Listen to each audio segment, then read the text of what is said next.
Manipuri Wari Pambi Channel na tabiriba pumnamakpu amuha na taram nogsari ngasisu mayam gi ngaihak pothananaba haiduna Manipuri da translation tauraba wari masa amakhaktang puduna laksari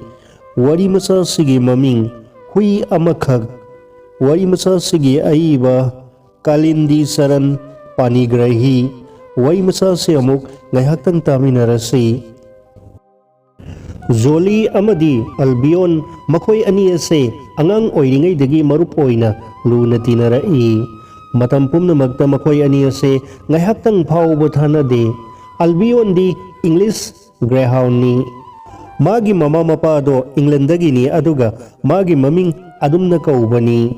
Zoli haibasina Urisagi unung dagi Sajal amani Albion di sasaba amani aduga Zoli di sanga sajadabi manamasing sabi amani Zoli haibi sina masana ba matamda Albion na ahing nungtin supa magi managta kunduna magi sana thakna naba senaduna lay Albion amuk makong tekhi Zoli na magi mapanggal phabado khangi aduna mana kuina satpa ngamdaduna laybado mangonda yaamna nungaizade mana Albion da magi leizaba nungsiba pumba kathoi mamayda Albion haugatle Zoli na seba tawbibadagi farakpani aduga tapna amuk satpa ngamlai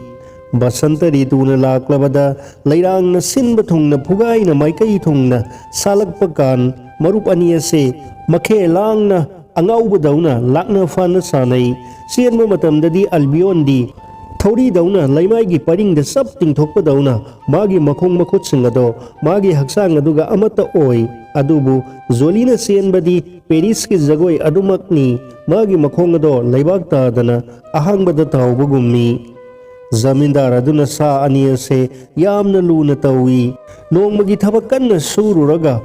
paklaba magi napi lamhang magi loisang mamangda laibaduda koiba satpa oina thoi matamaduda sa aniyasina makoygi satpagi tongan ba khutsat aduna mabu nokning halli makoygi mapu aduna satpa horakpada Zolina magi sang aba mangak aduna mapu adugi makhongda taglak-i aduga makhuttuda maray na leklak-i Albion na matungda layhorabadi mana thuna mapu adubu tankhalai aduga mapu adugi mamangda sandrangna na uptuna mamay haiduna laythokki karigumbada magi mapu adugi mamangda litsilai aduga mapu adubu khongthangba yahande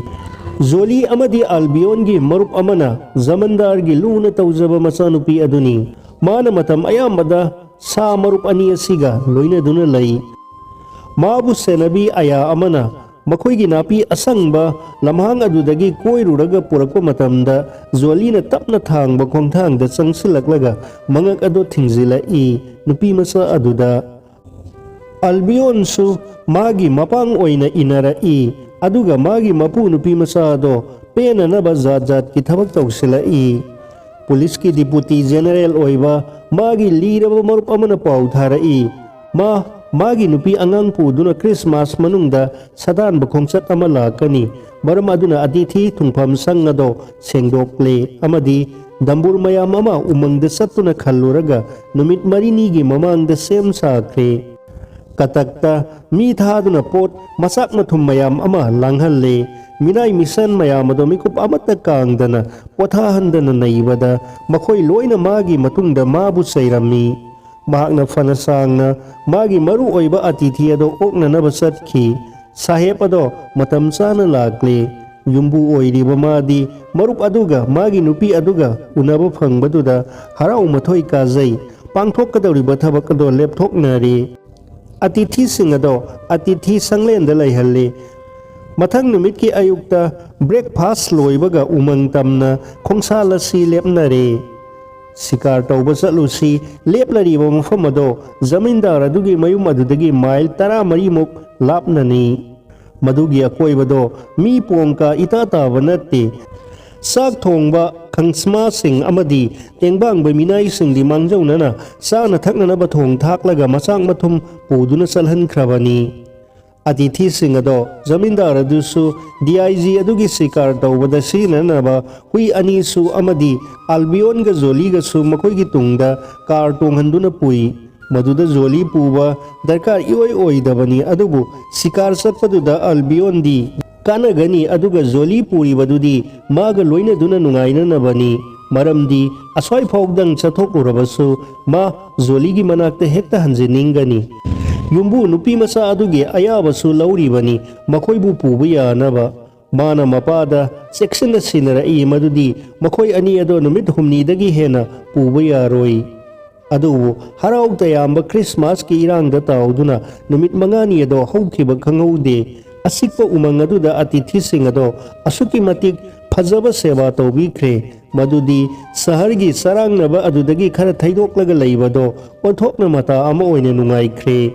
नुमित मंगानी सुबदुदा अयुक्की साकलेन चारब मतुंगदा जमींदार अदुगा DIG अदुगा शिकार तौबगी खोंचत्ता थोरक्लामी अमुक अनिरक मखोई माई पाक्त्रे उसेक पुंबा मखोई लाकपा उबदा कीबदगी लोइना पाइथोक्रे हौजिक मखोई उसेक सिंग अदो अमुक हलकपदा ngaइबा तारे अदुना शिकारी सिंग अदो थंगनबा उमंगदा चंगलक्लामी मखोइना कोइना येंगलामी अदुबु अरेंबा तारे मरुप अनि अदो मोंगसोंग हाइदोक्तुना नासोन पिकना थीरामी मखोई अदुमना सना केम अदुदगी लापथोरक्ले अदुगा लमांगनरे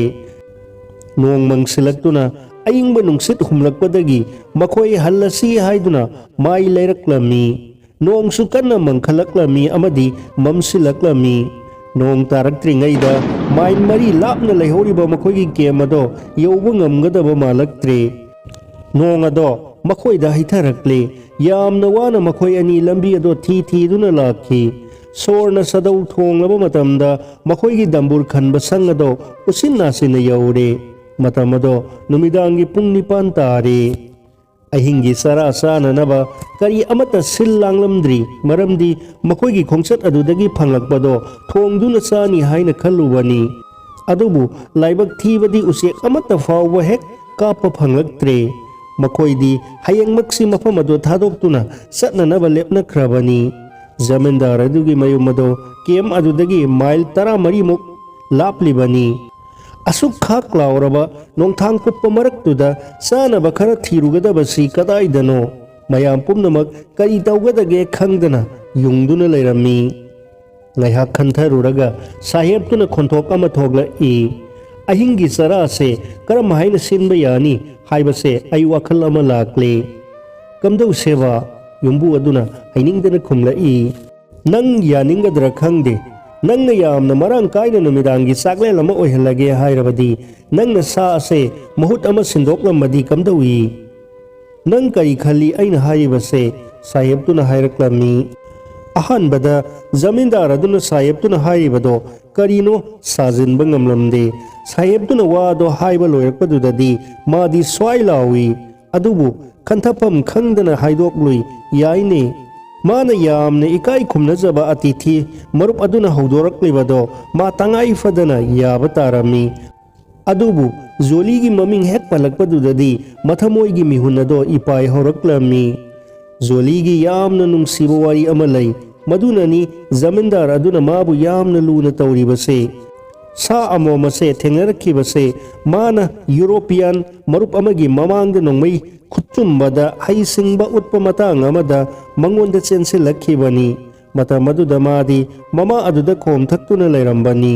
अदुबु जमींदार अदुगी खुटकापतुदा तूरे अदुगा ममा काइनरबी मसासिमदी तौफम खंगदना ममांगदा लेपलम्मी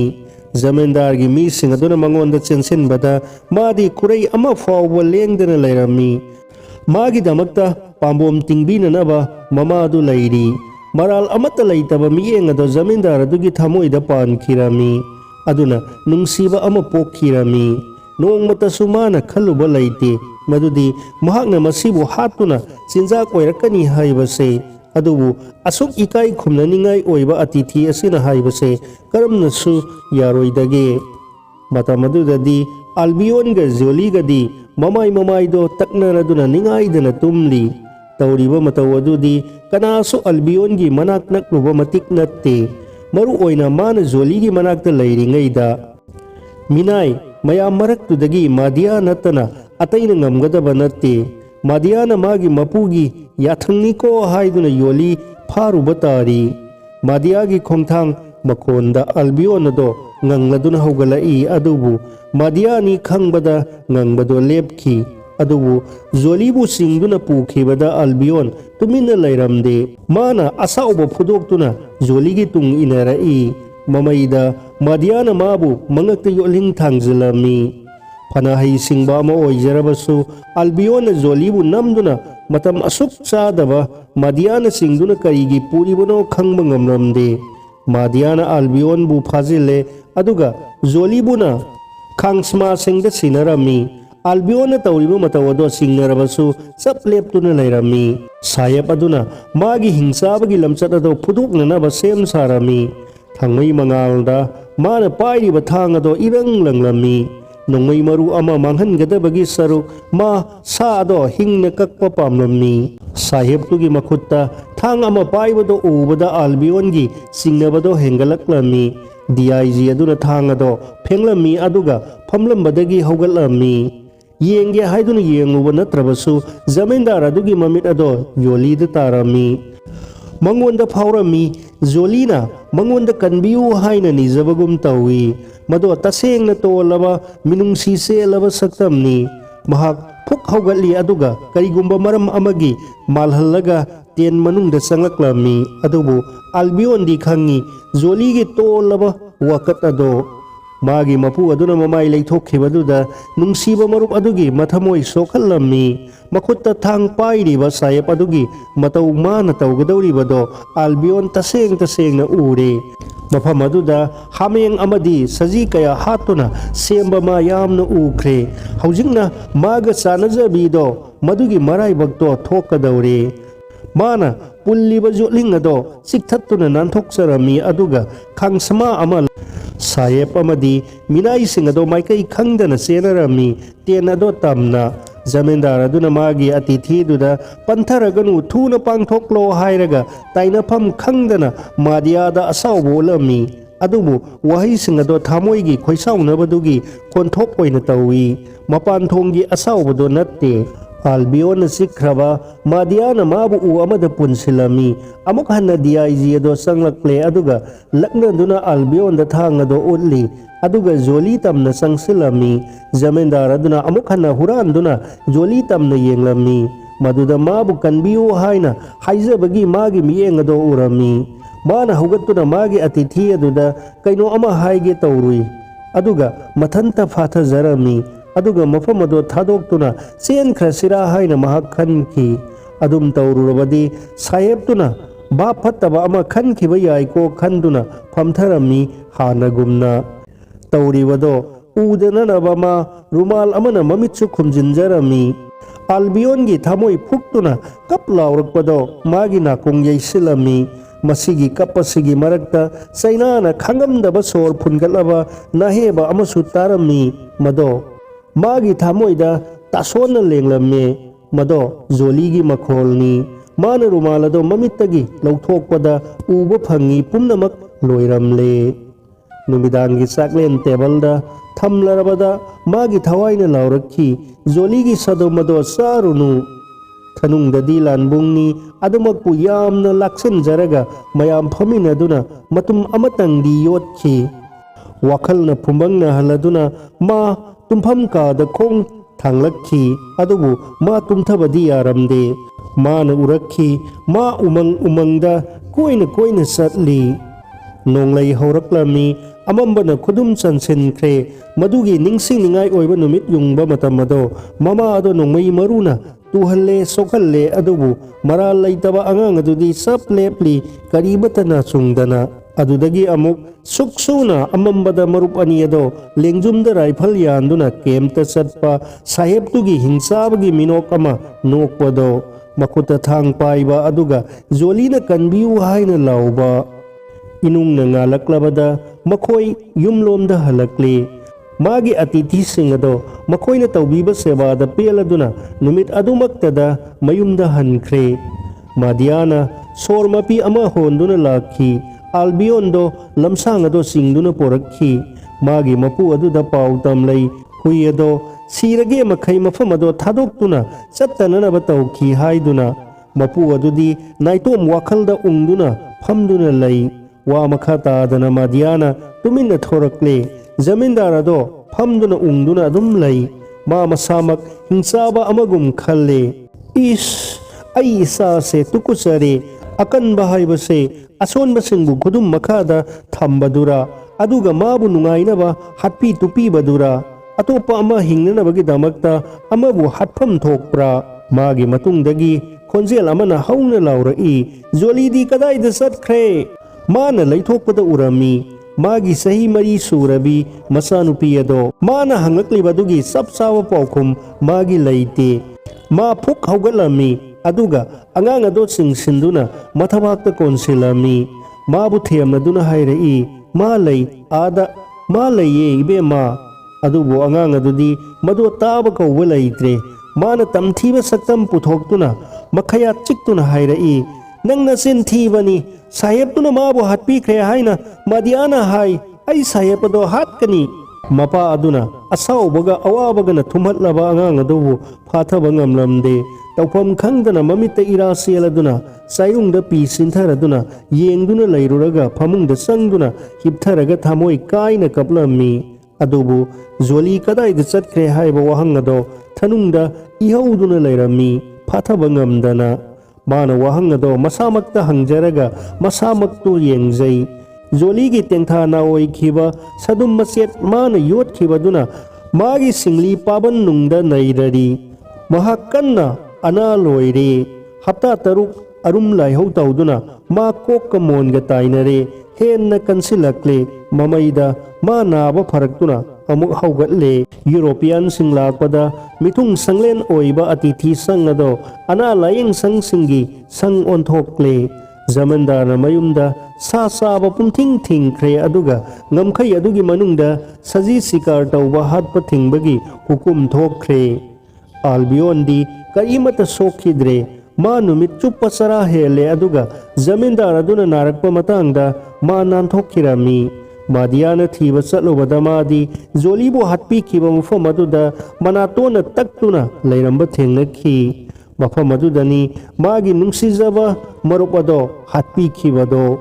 मा युमदा अमुक पुरक्खि अदुबु माबु लूना तौबीबा पुंबा करीमत कानद्रे अमुक हन्ना मा मांगख्रे अदुगा कदाइदसु थीबा फंखिद्रे कनागुंबा खरना हाय मा दंबुर खलंबा मफम अदुदा चटखि सिंग सनबा कांगबु सिंगना हाइबदी मखोइना सिंग यानबा मतमदा सा अमना नाहेदुना कप्पा अमा ताखि अदुबु मदुगी नाहे खोलदो कनागी ओइरंबा याई योलीगिरा नत्रगा अल्बियोनगिरा वरी मचा सिबु इंग्रेजीदगी मैतैरोंदा हंदोकपीबा चोंगथाम नरेंद्र सिंह।